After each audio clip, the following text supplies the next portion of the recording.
This week in the Monday Night War, September 22nd, 1996, it is time for In Your House Mind Games, headlined by the main event of Shawn Michaels defending the WWF Championship versus Mankind.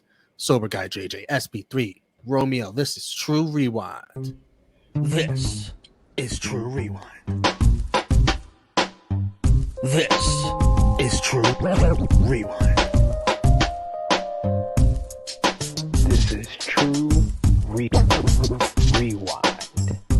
This is Tru Rewind.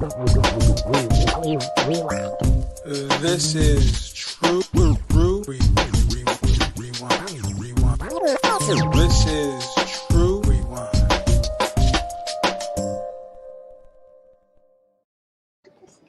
Hello. Jump in the DeLorean, pump up the flux capacitor as we head back to 1996. It is me, your Tru Heel Phenom, SP3. We are here for Tru Rewind, episode 83, Mind Games, talking about In Your House Mind Games from September 1996. I am here as always with the ace in the face of the Tru Heel Heat YouTube channel, Mr. Romeo Anthony Cologne. What is up, everyone? Thank you for all the support here on Fightful Overbooked. Yes, all day, every day here on Fightful Overbooked. We go back in time to the Monday Night Wars for Tru Rewind, and we are here with usually the ghost, but he is here with us. He's been with us for a couple of consecutive episodes again. He is Sober Guy JJ. What is going on?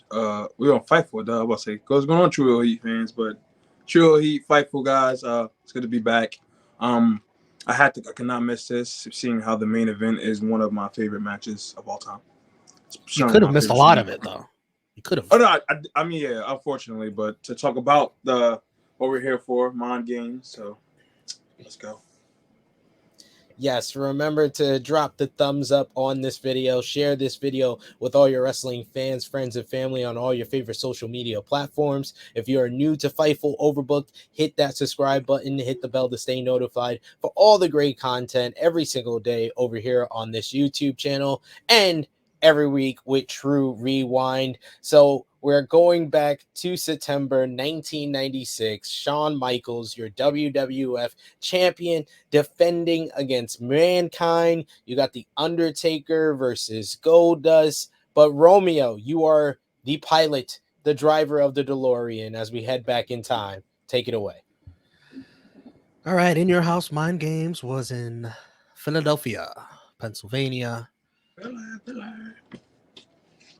We had Jim Ross, Vince McMahon, Mr. Perfect on commentary. That sign doesn't age well. Vince McMahon, for God, jeez. Not at all. Stating himself.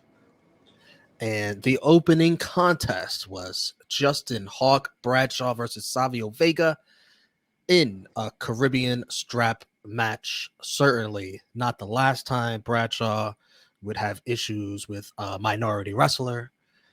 And during this match, enter Sandman in the front row. Vince McMahon on commentary refers to them as the local wrestling group in Philadelphia. JR makes sure the Bingo Hall wrestlers. Tommy Dreamer's in there in the front row too. And it's a big commotion that they're taken away by security.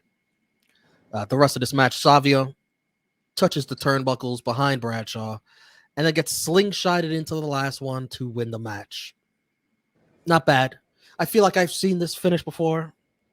Well, that's right. I did. I did see this finish before. You did. You definitely did. The damn Austin Savio Vega match. But interesting. Interesting to see our first glimpse into that local promotion. SP3. That local Philadelphia promotion, whatever their name is, basically that's what he gave them as an introduction. The local wrestlers from the local promotion. this was great for me because I remember this vividly as a kid, and this got me interested to stay up on Saturday nights and watch ECW around this time. So this was great. This was a nice introduction into this association with Extreme Championship Wrestling. As for the match, Savio Vega, Justin Hawk Bradshaw is a step down from Savio Vega and Stone Cold Steve Austin. A step. I'm gonna say it's a step down from that. I gave it 2 stars. It was the same exact finish. I remember, why are you up at 2 a.m. watching TV? Well, ECW's on, so we're gonna. It was what it was. Savio just came off, as I mentioned in the commentary, a free fall match. So I didn't expect him to have a crazy match heading into opening the show, since it just happened out of nowhere. I won't say the ECW shenanigans took away from the match, but that seemed more important than the match itself. Mind you, we just saw a strap match not that long ago, and for it to basically had basically the same finish as the last one. So it was like they call him Brad, whatever the hell his name was at the time, Justin Hawk, a freaking dollar store Stone Cold. So it was what it was. It was a little bit enjoyable. I'll give it 2 stars as well. We see backstage, oh boy, Savio Vega jumped. I don't recognize these men. No, wait, I do. That's Razor Ramon and Diesel. Yeah. There's no starch differences between the old Diesel and, the old Diesel was a little bit taller. Well, you got Razor, who didn't look as of a different nationality as he did previously. He was Italian, but he looked Cuban. Now he looks Indian. I don't know what's going on here. I'm sure JR was feeling good about his reports when he saw that. Yo, he started bragging. Did you hear him on commentary?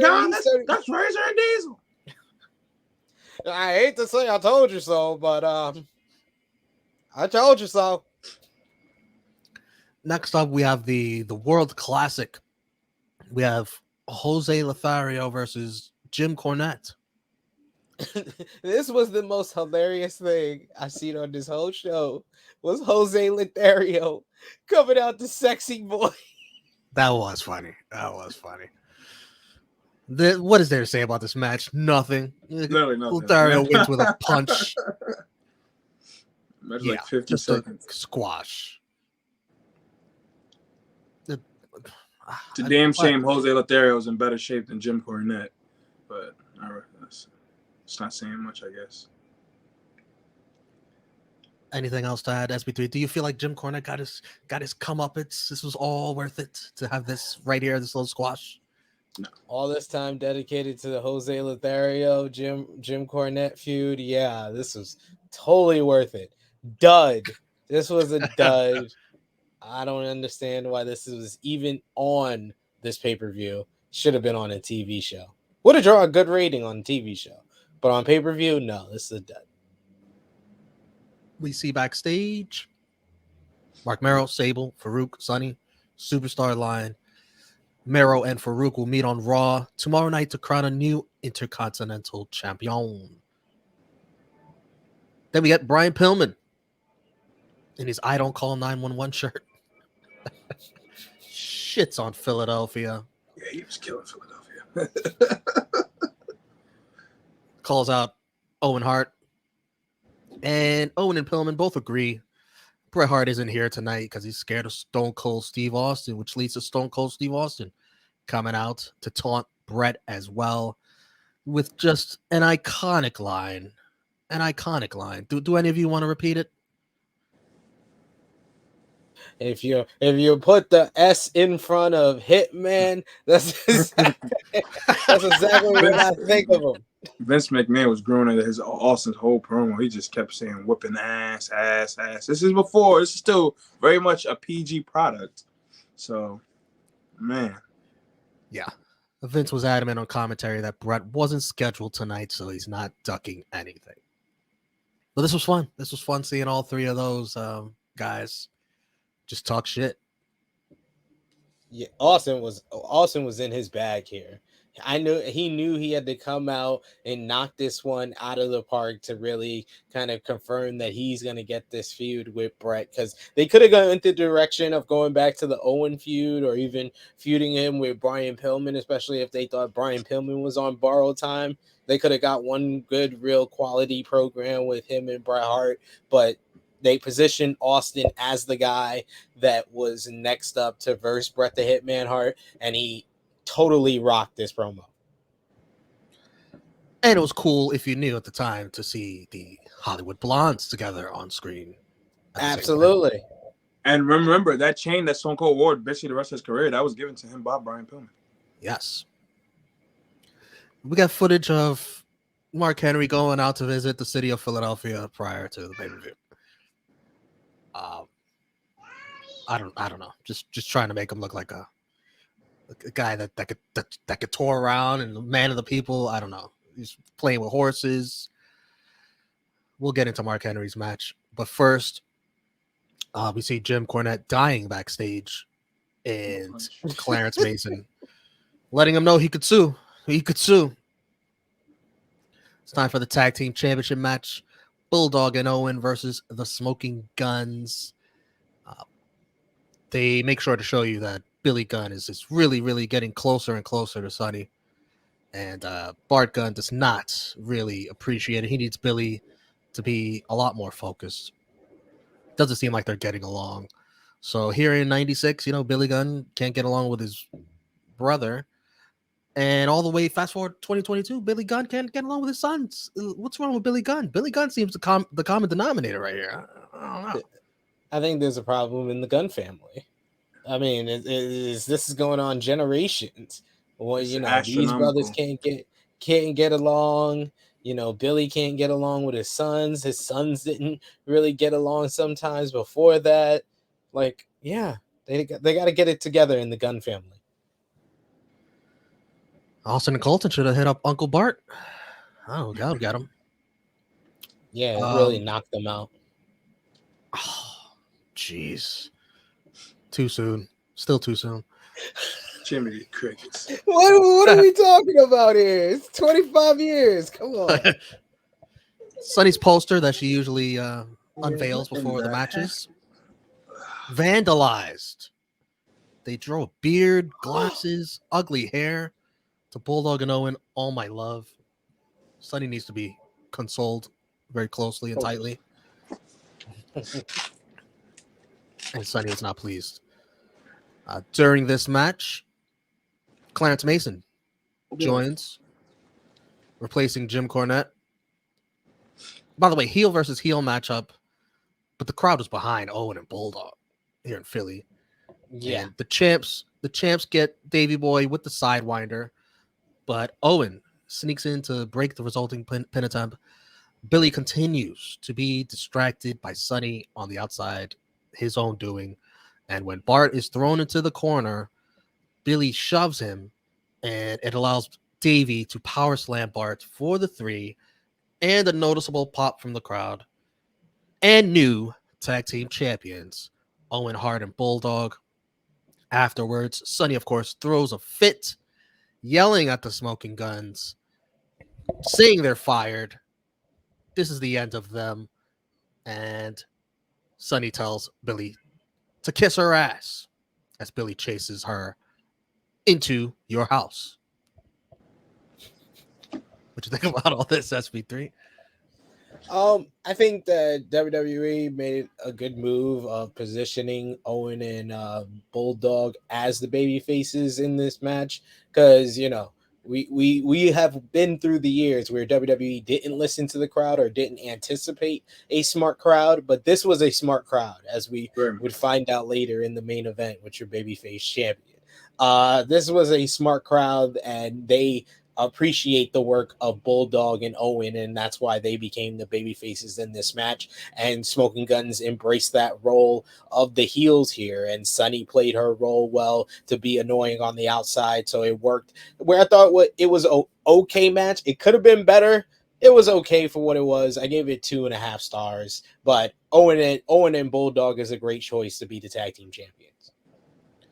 And I forgot to mention that in that pin in the end, Billy Gunn runs around the pin to run into Owen's kick. Oh, it looked Yes. ugly. I was like, what are you doing? Are you trying to break up the pin or are you trying to get kicked in the mouth?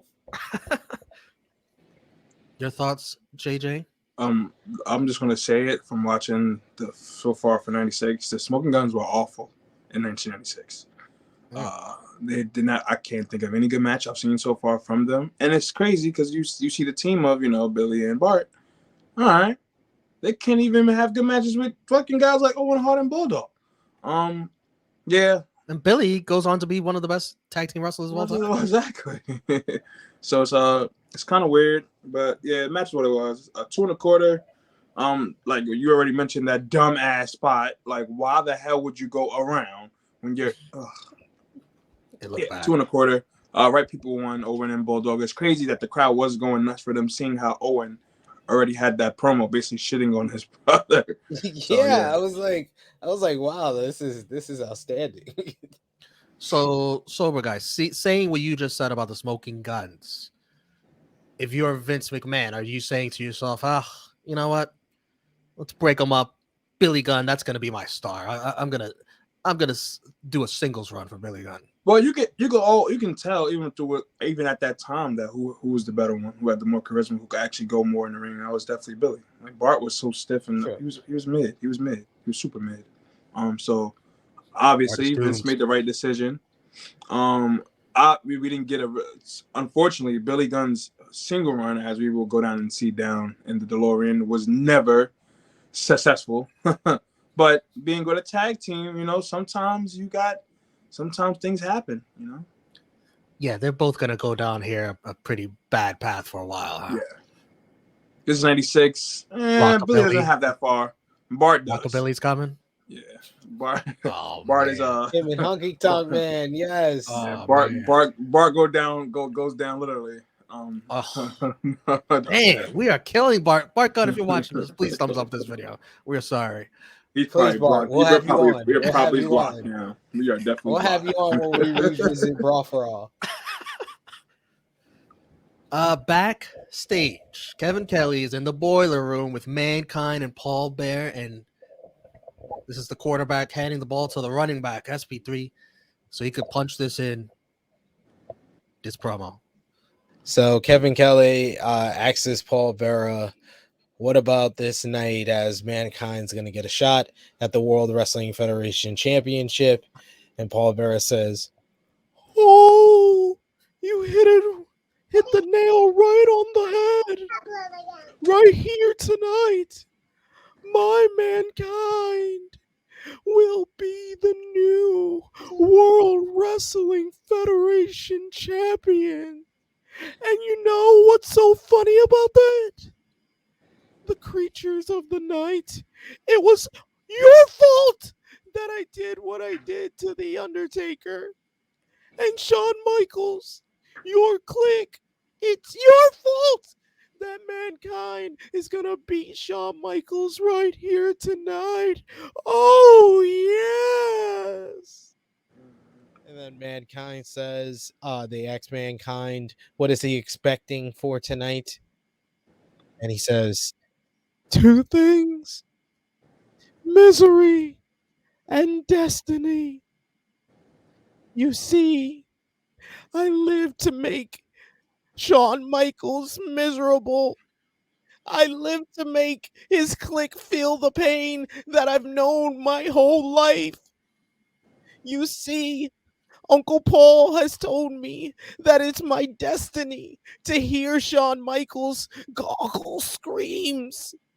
It's my destiny to hear his liver rupture. It's my destiny to hold my hand along Uncle Paul and cuddle that heavyweight title. It's destiny. And after that, we'll all have a nice day. Very nice. Very nice. And yeah, folks, the screen was this dark. You couldn't see shit. Sorry. Turn the brightness up. Doesn't work. Next up, it was time for Mark Henry versus Jerry the King Lawler. First, some footage from earlier in the day where Jerry the King Lawler casually threw coffee at Mark Henry. And Mark Henry didn't beat him up there. He's waiting for the match to beat him up. He waits for the match. Jerry insults the crowd first, as usual. And this match, well, first of all, it's ring gear. That's entrance gear. Very nice. Very American. The world's strongest man, Mark Henry. Lawler works about the most basic match possible with Mark Henry here, who's still greener than goose shit. And Lawler uses the old Memphis hidden international object trick in order to get at least some offense on Mark Henry. But Henry no-sells it. Throws some horrendous, great Khali styled chops. And does this move at the end. What is this move? I don't even know. I forgot. This is a backbreaker. Well, he makes him submit. He never does the actual breaking part. Yeah, no, that's a backbreaker submission. Half a torture rack. Half a rack. Afterwards, the New Rockers, Leif Cassidy, Marty Jannetty, both take turns trying to jump Mark Henry. Both gets thrown out of the ring. And yes, the burial continues because Hunter Hearst Helmsley is sent out there as well with these jabronis, and he gets thrown into low times for Hunter. And oh my God, the punches he threw at Mark Henry and the no selling was awful. That was awful. I was like, what the fuck is this? And Lawler just begging Mark Henry to please stop. He's beating up everybody here thrown at him. What did you make of all this, sober guy? Duh. That was awful. And this is the way to try to make Mark Henry look good. King did an awful job. There was nothing impressive about that match. There was nothing impressive to make me be like, oh damn, maybe Mark Henry is going to be a threat. That shit was trash. Trash. And it went too fucking long. There's no reason why Mark Henry would wrestle like an 8-minute match with Jerry the King Lawler. Or your commentator. Yeah, and you're supposed to be deemed the world's strongest man. Doesn't even make sense. Yeah. SB3. It wasn't a good look for anyone involved. Jerry the King Lawler, I love how he hit up the Rogaine shop because his hair was looking kind of thicker. It was looking kind of thicker out here in these streets, so that was cool. But yeah, Mark Henry coming out in his best Heavy D attire. That's the same outfit Heavy D has worn in a video. I swear to God, I've seen Heavy D wear this outfit in a video. But yeah, it's a dud match. This didn't even need to be on the pay-per-view. 2 dud matches. Oof. I can't wait to see this final rating. Speaking of final curtain match. Goldust versus The Undertaker. But first, hey, we got an announcement. Next month, it's Undertaker versus Mankind in a Buried Alive match at In Your House. Buried Alive. Vince stresses that this match will be non-sanctioned, which means if Mankind wins the title tonight, it won't be on the line for this match. Yes. This final curtain match, basically, it's nothing special about it. You're just supposed to win by pinfall. Somebody has to win here. I was like, what was the need for this title? Literally no reason. It would have just been a no DQ match. Same thing, same difference. And Undertaker means business because he doesn't do his normal bells and whistles for his entrance. Just comes out here to fight Goldust. During this match, Goldust gets a hold of a bag of Goldust and throws it in the face of the Undertaker to blind him. Taker cuts off Goldust, though. Choke slam, followed up by a tombstone pile driver for the decisive win. This match also went pretty long. Finally getting his revenge after months of Goldust messing around with him. But guys, I can't help but notice how the character of Goldust has been significantly toned down to the point where he's just a normal wrestler now. It's nothing Goldust about him that we were, Goldust was making headlines not that many episodes ago, just being 1996 Goldust, but now he is neutered. It's like he went from being Call South him a new Park turd. to being The Simpsons. That's basically what happened. That's a good comparison, actually. To Goldust. He came out raunchy, in your face, this erotic character that you didn't know his sexuality, you didn't know what he was going to do next. It was all these different things. Then you put Marlena into play, and that made things even more interesting.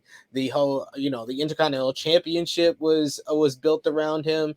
Now he's just an upper mid card guy for the Undertaker to be in a match that went way longer than it needed to be. Oh, 100%. I gave it a 1.5 stars, and I think I was being generous because it was nice to see something different from the Undertaker as far as the entrance. Oh, you thought that was nice? I was kind of bummed out. I was fine with it. You know me. I'm not here for all the bells and whistles of the Undertaker. Yeah. When it comes to Undertaker, I do know you, JJ. I'm gonna piggyback off what you guys said. I feel like this has been like this character with Goldust ever since he's lost the Intercontinental title. I don't even even now I feel like that was too soon, but I guess they were trying to build up Ahmed Johnson at the time. Yeah, you see, like he's basically men now. This feud for one went on longer than it should have to begin with. They've been feuding for months. Undertaker should not be lowering himself to a feud with Goldust. As for the match, it was trash. Nothing they've done has been really good. 1.5.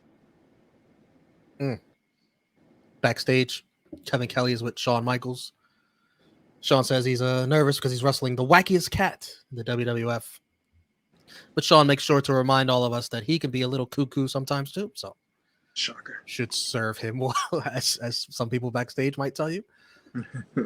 Main event. Now, commentary tried to say that Michaels looked nervous. To me, he looked pissed before this match. Oh boy. Is it just me? Was it just me? He looked. He must have heard. He must have saw the finish. That's what it was. Especially the shot at the end of him. He just looked like he was so pissed going into this match, or he had something to prove. Maybe it was that. WWF Championship. Mankind with Paul Bearer. Mankind continuing to troll the Undertaker, coming out in a casket. And Shawn Michaels making his entry. Yeah, oh yeah, he does look pissed off right there. Look at that. This match, like, it was fantastic in like Act 1, and where it looks like it's building to a normal conclusion, a normal main event conclusion, and the conclusion doesn't happen, and it just escalates into further acts, and they just keep going, and the match is much, much more than what you would have expected. Shawn able to show a much meaner streak than we've seen him show before. Mankind's such a psycho that Shawn Michaels had to get psychotic himself. Shawn, beautiful dive to the outside. Mankind was wasting no time pulling the mats and taking some concrete bumps.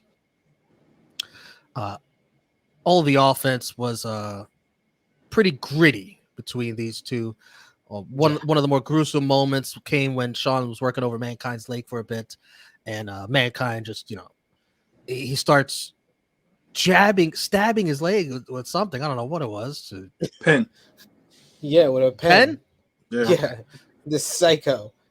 No, you didn't show the one of the most vicious spots of the whole match is the suplex into the steel steps. My lord, I was like, ow! How does that not hurt?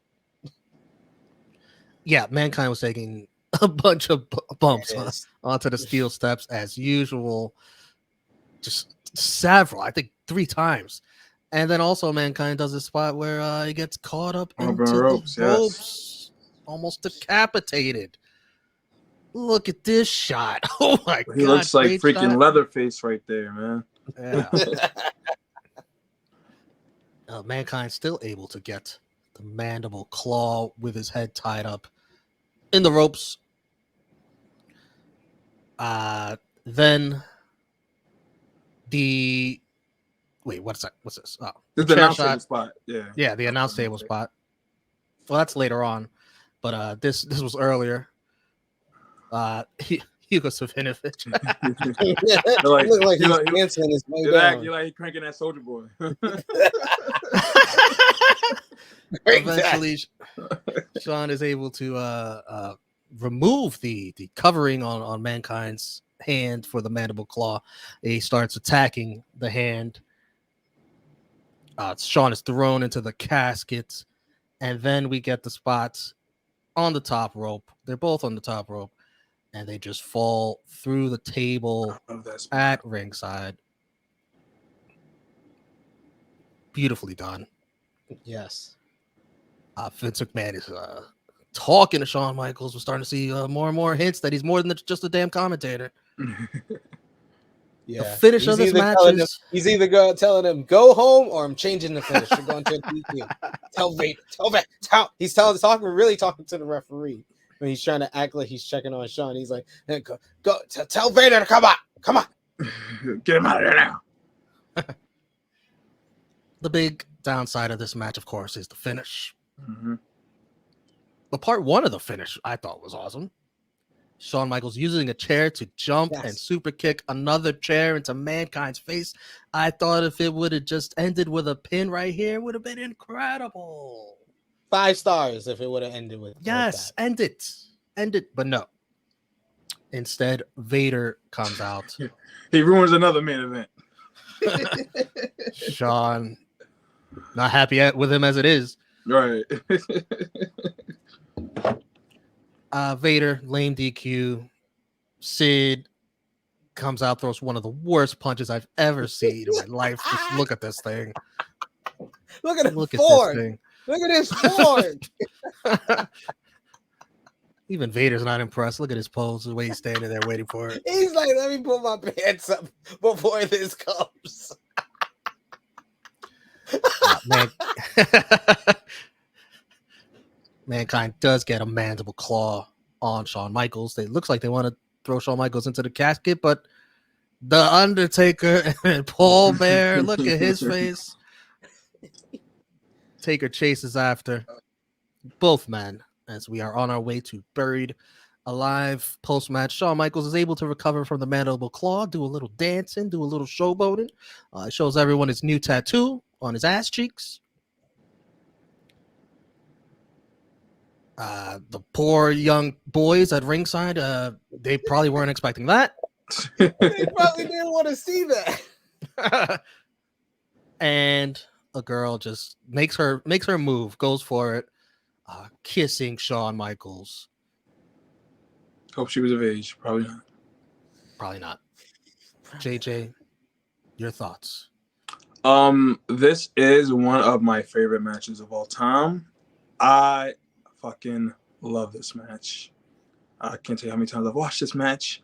The storytelling in this was insane, amazing. Shawn is doing everything he can to make sure that he does not get the mandible claw, even trying to take out his leg. Like, of course, them being in Philly, I felt like they knew they had to go crazy, like extreme, like push the envelope, because we haven't seen this kind of brutal kind of match yet in WWF for the time, for 1996. So Shawn took it up. I feel like he took it up another notch in this match. And I'm obviously going into the story, you kind of knew he had to because of who he was facing, because you can't keep Mankind down.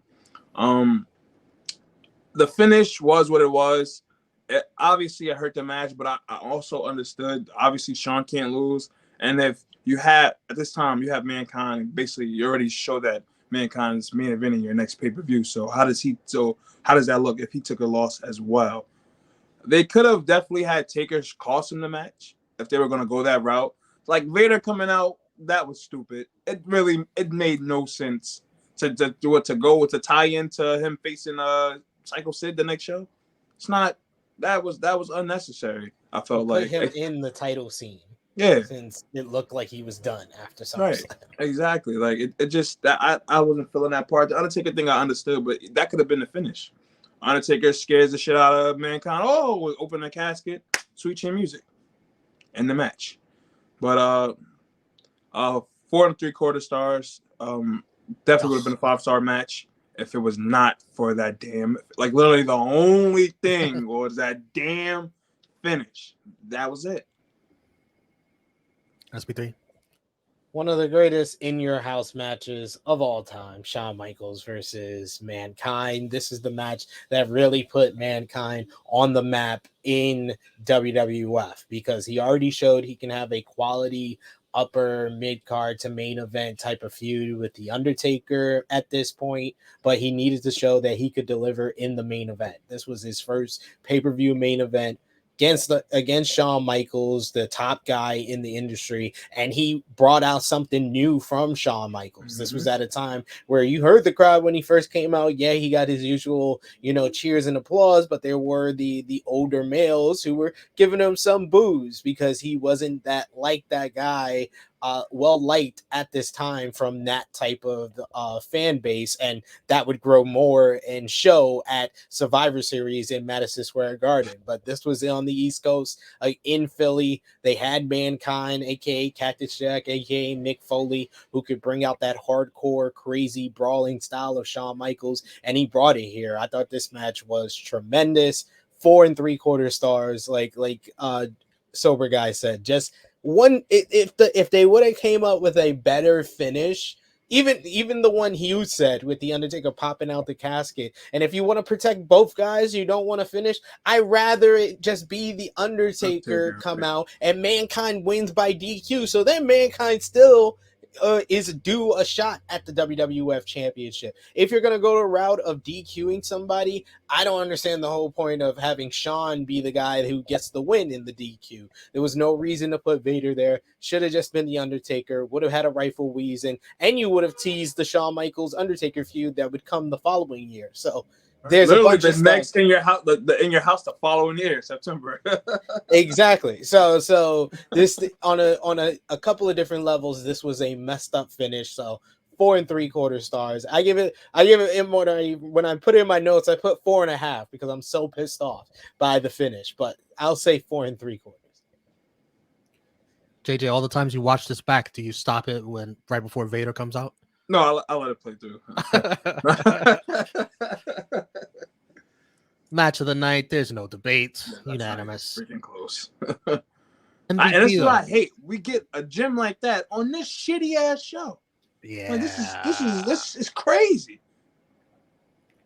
I'm gonna give my MVP to Mankind. I thought we know what Shawn Michaels is at this point, but Vince McMahon doesn't really know what Mankind is, and Mankind came out here and proved something to him to take him more seriously, not just character wise, but in the ring wise as well. So I'm gonna give it to Mankind. Who you give it to, Sober Guy?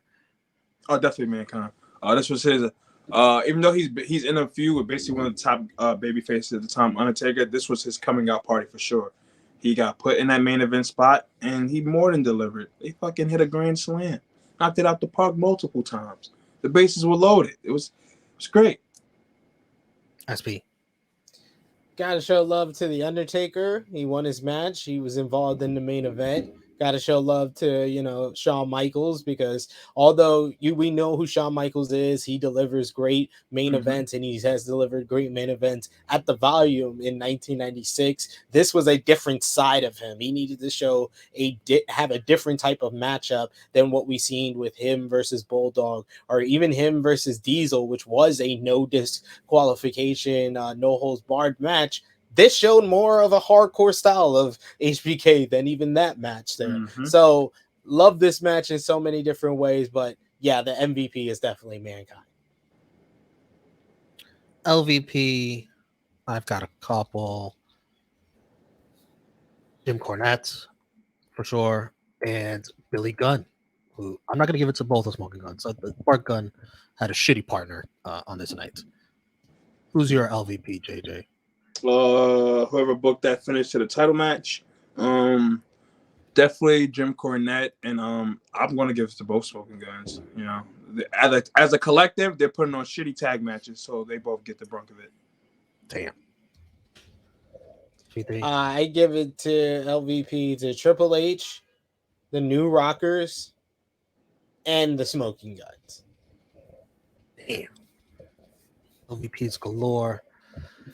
Thumbs out. We'll give the show thumbs up, thumbs middle, thumbs down in 3, 2, 1.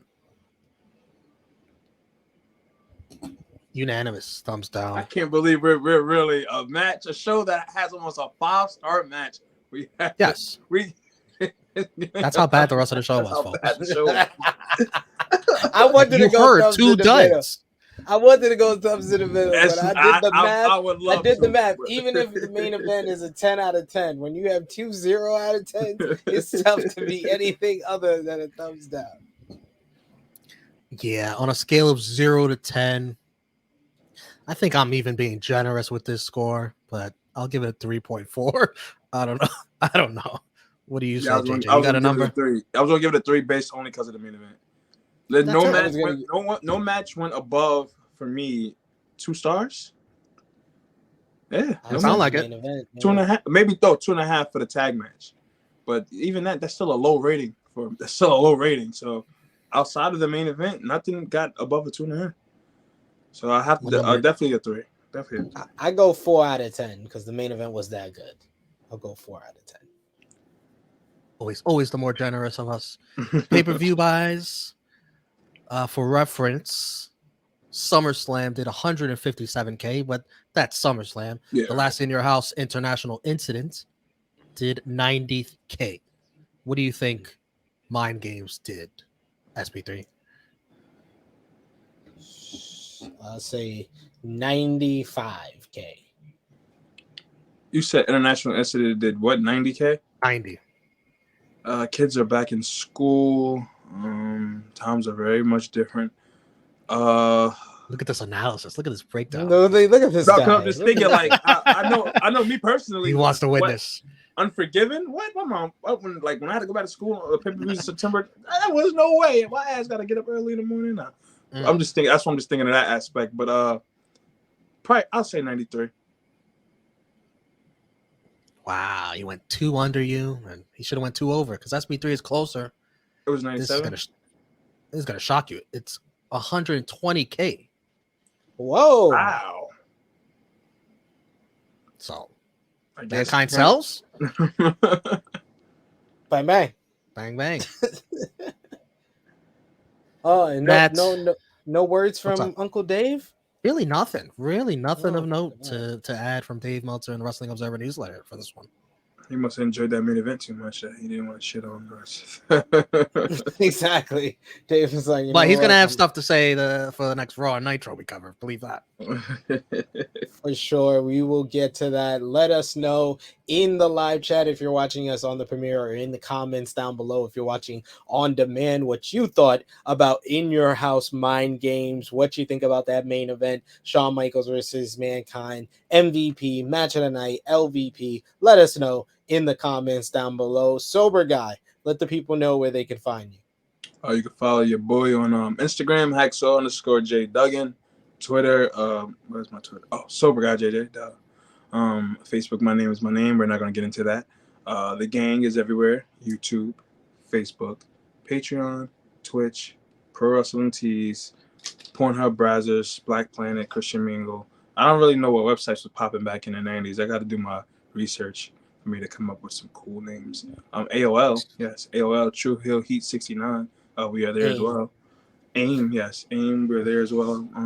And catch me every Monday. Raider Road Superstars, my good brother over here. Over there. God damn, Jake. Oh, there you go. There you go. Fuck him up. God damn it. All right, you catch me with my good brother Romeo, Tru Heel Romeo, and I'm about to call him CM Punk, JM Punk, Josh. Mondays. Yeah, don't insult him. Yeah, I know, right? Definitely not right now. Well, he's an asshole too, so I guess it's perfect. Mondays for Raider Road Superstars. Wednesdays, Elite Heat. Watch-alongs. We do watch-alongs.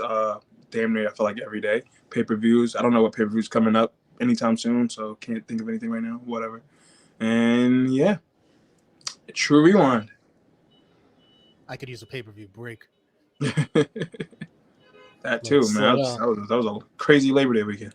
It's like, slow down with all these pay-per-views. Romeo, let the people know where they can find you. Follow me, Tru Heel Romeo, on Twitter and Instagram, over on the Tru Heel Heat YouTube channel. I'll just mention the stuff JJ did not mention. NXT watch-alongs on Tuesdays. And subscribe to our sports channel, Tru Heel Heat Sports. Yes. We got a lot of content over there going on, especially now that football season is back up and running. Football watch-alongs all day on Sundays and Thursdays and Mondays. So if you like sports, give us a shot. Definitely UFC and boxing watch-alongs on Saturdays as well. Yes, doing some great things over on Tru Heel Heat Sports. So definitely check out our second channel over there. You'll follow me on the Twitter machine at Tru Heel SP3. I'll be back here on Fightful Overbooked with FMC every single Monday with Jeremy Lambert, 8:30 a.m. Eastern Time, discussing everything but wrestling. So enjoy me here on True Rewind as I do talk about wrestling from 1996, and follow the gang Facebook, Twitter, and Instagram at Tru Heel Heat, patreon.com/Tru Heel Heat for our additional content, as well as the Tru Heel Heat Prediction Championship, and ProWrestlingTees.com/Tru Heels for your Tru Heel Heat merchandise. Of course, thank you to the guys. Thank you to everyone. You can unfasten your seatbelts. We will go back in time next time. This has been True Rewind, episode 83, reviewing In Your House Mind Games. Jesus. For Romeo, for Sober Guy JJ, I'm SP3, and we'll see you next time. Am I Have a even nice sober day. anymore?